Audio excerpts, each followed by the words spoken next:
in the second half of the first millennium.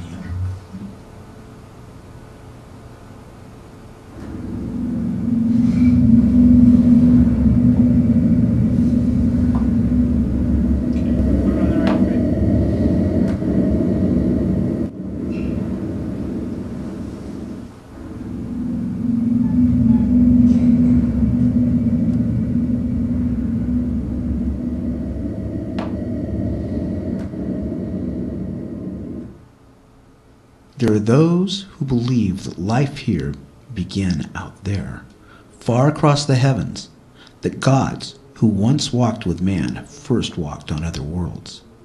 These beings may have mixed with or given rise to the mystic Atlanteans or the Mayans.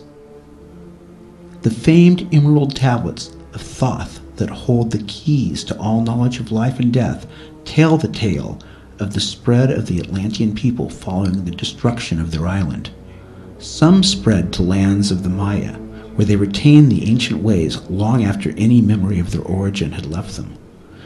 But the wave of armies and inescapable war from the east scattered those remaining memories over the fields and liberated them from their mortal bonds. There, bathed in the daylight battles, the ancient ways drifted into darkness. However, interest in the ancient ways was always smoldering and eventually rekindled. Freeing their minds of prejudice, men were open to the mysteries and secrets in nature around them. Lauding empiricism and shunning the non-conformable, they refined spiritual perfection and knew more about self-individuation than the ages that followed. They hid the paradox in the symbology of alchemy, the rotation of the elements, and the self-sustainment of the Ouroboros. The alchemists and others of the age rediscovered the ancient understanding of the duality in its singularity, the unity in opposing forces, the balance of the universe, yin-yang, male-female, as above so below, ancient wisdom, ancient understanding beyond this world's consciousness.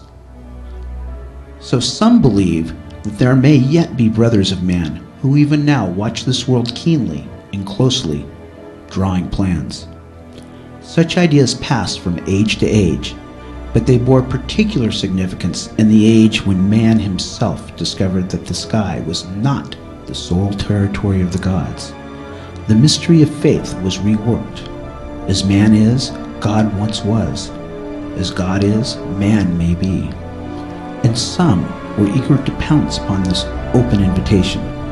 Secret societies were formed.